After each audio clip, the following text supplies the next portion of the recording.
I've always liked Ruth Johnson when she was in charge before of taking care of business for us as the Secretary of State. Thought she did a nice job.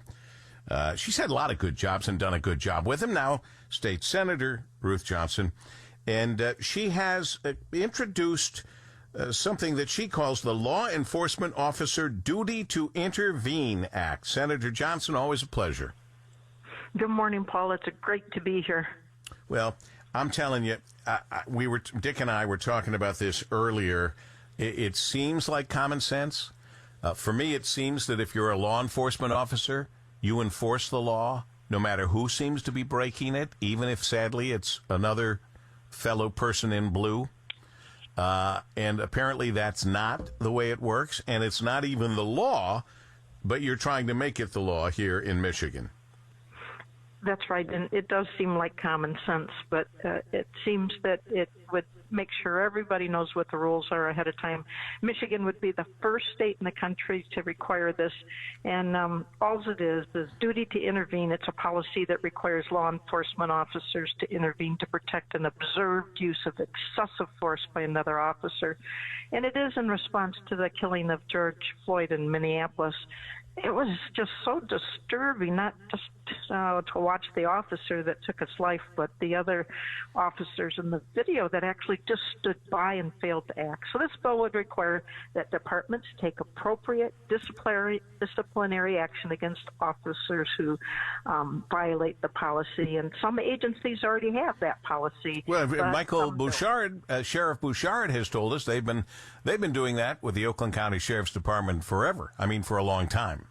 For decades, yeah. Oakland County Sheriff has had a duty to intervene policy since the 80s. We traced it back into the 80s, and I do appreciate Sheriff Bouchard's support on the bill. I have family in law enforcement, and they're outraged at George Floyd's death and the officers that failed to act. So we need to train and empower officers to know they must act when they see such abuse.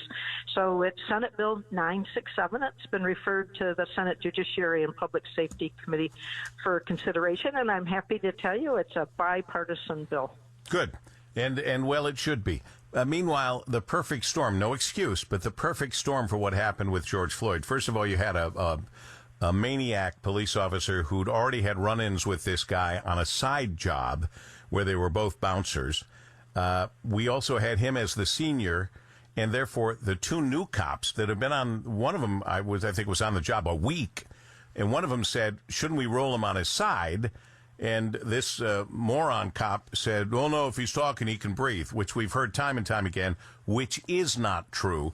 So it was like the perfect storm. But you're right. We need a law, apparently, to tell people that they must intervene when they are viewing what is, in effect, illegal activity. Senate Bill 967, we wish you good luck with that. Meanwhile, you were also weighing in as a former Secretary of State, demanding answers about which lists are used to determine absentee ballot application recipients and what security measures are in place to ensure the applications aren't misused. I don't think that's out of line at all. In fact, with your experience, I think it's spot on.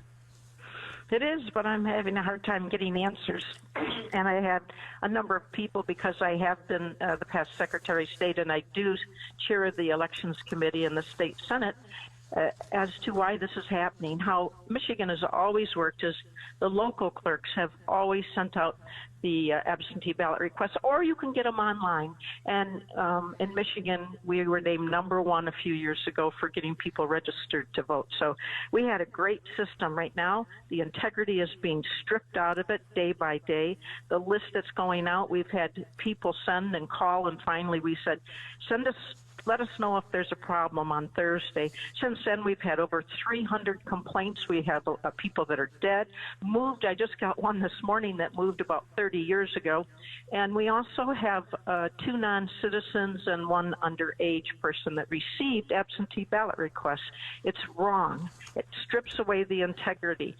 The system that the new Secretary of State is using is not good for Michigan. Well, I tell you what, you've been very quiet. You haven't criticized predecessors. You have gone along, but now when you see something's wrong, I mean, this is in line with what we were talking about. When you see something you know is wrong, you have to speak up. You're duty-bound, honor-bound to speak up. So I'm glad that you are. I know that we're finding out that people did get these mailings, part of the mass mailing of absentee ballot applications to dead people and people who've moved away. And it does open the opportunity for people to do things they're not supposed to do and tamper with our elections, which you were always very, very careful about trying to make sure that didn't happen. It's a delicate balance. You must try to get people that are qualified to register to vote, make it so that they can vote. We have Prop 3 we already have where you don't have to show up to the ballot, you don't have to come in to vote. You can vote for any reason, so we do have mail-in votes. But, you know, the thing is we already have had the integrity or the structure there to protect the integrity stripped out. It was kind of a little hidden thing most people didn't understand in Prop 3, which had a lot of good things in it. But what was in Prop 3 was we never have to see a warm body, ever. So now you can register and you can vote without you seeing us, and people are getting absentee ballot requests that have been dead for years. Some of them over 20 years have moved. The one I got this morning, the address is almost 30 years old. She has a new last name, and she's got it under her name from 30 years ago, and she's tried to take it off, and I've had two others that have sent it in and said, don't send me these, and then they get them again anyway. One of them was a non-citizen. He's told over and over, don't send me these. I can't vote. So it's a problem. We have, if they wanted to do something, they should have sent postcards out to find out who's still around. But when somebody hasn't voted for 20 or 30 years and you're sending them an absentee ballot request, you've got the others that are getting these, and they say the state thinks that this person is registered, and it really does open the door to fraud. Senator Ruth Johnson and former Secretary of State, covering a couple of different issues. I hope that you have good fortune and good luck with Senate Bill 967, legislation to make Michigan the first state in the country to require all law enforcement agencies adopt a duty to intervene policy. Officers intervene to prevent an observed use of excessive force by another law enforcement officer or breaking any other law along the way. And as I say, they've been doing that in Oakland County. Sheriff Michael Bouchard for years, as he explained to us last week. Thank you very much, Senator. Always a pleasure. Thank you, Paul W. Have a great day. You too, Senator Ruth Johnson.